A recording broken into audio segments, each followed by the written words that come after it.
Teachable? I don't think it is. I don't think it's teachable. It's not his arm. I've seen better, believe it or not. It's not his no-look passes. I'd rather he look. It's not his mobility. I've seen better. John Elway had this. Brady has this. And Mahomes has this.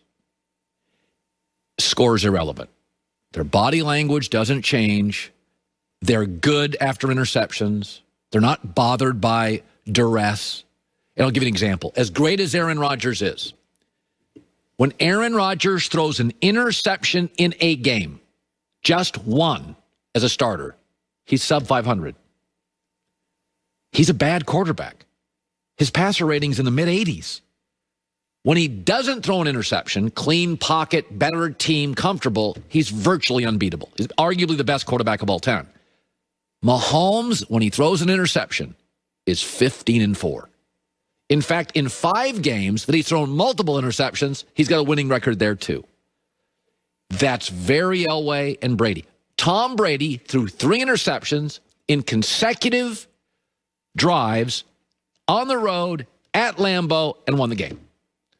I don't think you can teach it. The 3 quarterbacks in my life where the score didn't matter, interceptions didn't matter, Elway, Brady, and Mahomes, is when I watch him play, he plays with a joy. He's not bothered by mistakes. He's got this inner scoreboard of confidence that's unspoken. I don't know if you can coach it. I don't know if you can teach it, but it's really rare. A lot of guys get Peyton Manning was great. He got tight often in big spots. But Elway had it. Brady has it.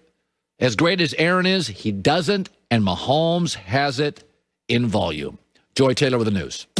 No. Turn on the news. This is the Herdline News. Tonight, the Lakers were in Atlanta. Oh, boy. To play the Hawks. Lakers won 107-99 in what was actually a good game, but that is not the story of the game this morning, at least on the internets. The headline was an interaction between LeBron and courtside hecklers during the fourth quarter. Now, obviously, if you hadn't seen the game, this would be very strange to see during a pandemic. People are heckling. Most arenas aren't even having fans in there. Yeah. But nope. They managed to get ejected. 4 fans actually managed to get ejected from the arena. One woman was seen, there she is, pulling down her mask because I guess she felt like people couldn't hear her when she was yelling at LeBron. And it was quite the spectacle. Now, Housewives of Atlanta, some of the people there, are they cast members or something? I don't know. I've never seen or heard of her a day in my life. She was feeling it, though. She was very... Now, whose fault is this? Who do we got to blame? Well, look, I think that hecklers are ridiculous in any kind of space. Yeah. Hecklers. No, fans, you can boo, you can yell, whatever. But when it comes to a place where the referees feel the need to throw you out, you've now passed into heckler, which is obnoxious. Literally no one, despite what she may think, has showed up to this game to see her. Yeah, she was paying, and all her friends, to watch LeBron perform. Right. He wasn't paying for her to be there. No. So when you go to a game, nobody cares about you. No one. Like you're the heckler. She's feeling herself here. She is feeling herself. Nobody's there to see you. Not one person. Not one person. Not one single person came to the game. I know you got courtside seats, so you are special tonight, but nobody cares about you. No, I find it ridiculous, but what commenced afterwards is what really was what put it over the top for me. Like, people get thrown out of games all the time, and you and I have talked about this before. Like, hecklers are the worst. It's obnoxious for everyone around you. You're literally the worst. You're the worst. You think you're the coolest. You're the opposite. You're the worst. But when it comes to, like, player safety, you remember the guy, like, came on the court after Russell Westbrook. Weird. Like, it's insane because people are crazy. Like, what are you supposed to do in that spot? And I thought Westbrook actually handled it really well, because if he'd have honestly put his hands on him, I wouldn't have felt bad for this guy at all. And also, you have to remember is that more than any sport, hockey fans, there's a shield. Right. NFL fans, there's distance. Baseball fans, there's often a lot of distance. In the NBA, there's about 40 seats that are courtside, and the players do recognize you. I've said this. I do courtside maybe once a year. Right. And I can always tell the players look by, and they're like, LeBron talked to me, It's Chris very Paul. intimate. It's very intimate. And by the way, it's such an honor to sit courtside that I tend to be more vocal courtside because I know the players can hear me, and I'll say occasionally something like funny. But you're not heckling them. No. You're never going to allow it to get to a space where you're tossed from the game in a theatric way. This is absurd. I always think there's something. I've said this about trolls.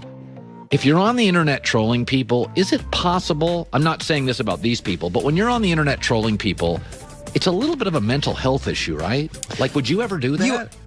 I am a very busy person. Isn't everybody? The mentality that I would, the idea that I would take time out of my day to make an account, let alone sit there and type things to a stranger. No, I have many things to do. I have goals, aspirations. I think it's a mental health issue. I would not be sitting here across from you if I had that kind of mentality. I find it literally bizarre, wild. Yes. But what she said afterwards is the troll part. Look, as someone who may or may not have thrown hands before, multiple times, I find it egregious that she's saying she's going to bleep LeBron up. Oh, Jesus. Oh, God. Honey, get your life together.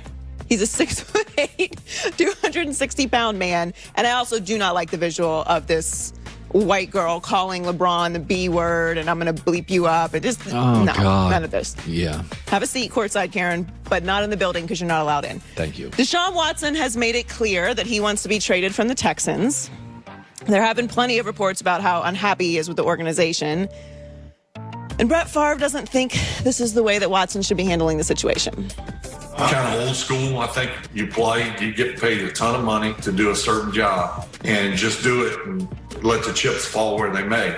I think we make too much money to voice an opinion, but I'm not saying he's wrong. I think it's a different day and time, and it'll be interesting to see how the organization handles it. Didn't Brett retire and then unretire and hold the Packers and multiple teams hostage while he decided what he was doing? I generally agree that go play and just do it. But I do believe I think what's happened in Houston is cultish. And I think Deshaun Watson was lied to. So I always support mobility for players when the contract is up. I've always supported athletes. I've been mobile. And the franchise tag is ridiculous as well. But I think what you have here, let's be honest about it. It's not common. It's rare. We have a pastor running the team. They don't know what they're doing. The owner and the former pastor who now runs it have a relationship which turns off many in the building. They could literally not find a coach. So sometimes there are situations in life that are just rare, and I see it differently. Overwhelmingly, I'm like, go play for your team and do it. But I understand Joe Burrow, if he'd have come out and said, I won't play for them. Right. As long as the NFL has the franchise tag and the owners win that and they have it, then I'm going to support players in dysfunctional areas who feel trapped. And I think Deshaun simply feels lied to and trapped in a ridiculous, cultish organization. All of that is true. I also do find it a little ironic that it's coming from Brett Favre and that, he didn't do the exact same thing. But, you asserted your will when you wanted to in your own way. He was needy. Right. But I agree with you. This is an outlier situation with Deshaun Watson. And it's also, Deshaun has built up a lot of leverage with the community, with fans around the league, and that he's not only a great player, but also a great person. And he's not somebody that is drama. Every single year he's asking for something different. So this is not a situation where he's doing it the way that Harden did it, not showing up. And he's actually saying he's going to show up. He just wants to be in a situation where he has an opportunity to win. And the Texans, I believe that organizations have an obligation to put the best product out there for the decisions that they make in the same way that players do. What the Houston Texans have done at the top levels is absurd. Nobody would want to be in this situation, and all kinds of players are coming out and saying that they support him. I'm with you. An outlier situation is what this is, and he deserves to be able to assert his leverage. I don't care about the fact that he signed a contract. This situation is absurd. It's a pastor running the team. It's come on. I mean, I'm not saying everybody's going to get the Chiefs situation where you get a great GM and a Hall of Fame coach and a great Hunt family. That's rare too. Brady got Belichick and Dante Scarnecchia. That's rare too. But it'd be nice to have a somewhat functional environment, and I think it was more functional 4 or 5 years ago. I think it's just got increasingly dysfunctional. So Gronk was a key component to the Patriots' success for 9 years, and while he and Belichick got along very well when he was in New England, there hasn't been much communication since. He said, "I've always had a great relationship with Bill, but ever since I got to the Bucs, there hasn't been any contact." Well, are we surprised? I don't think Gronk and Belichick are the same dude. No, but like so here's the thing, like an absolute statement is what I pay attention to.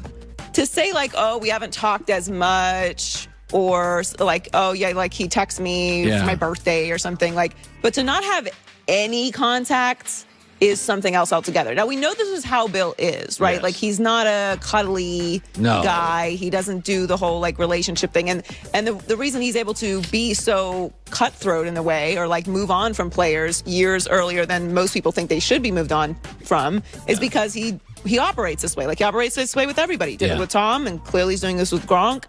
It also might have something to do with the way that, Gronk retired, and then, Gronk there's nobody less Belichick than Gronk. This is the one. True. There are certain people that leave the party, and it's just like, you're not going to ever connect again. You went to college with some people that were in your you guys group. had a great time.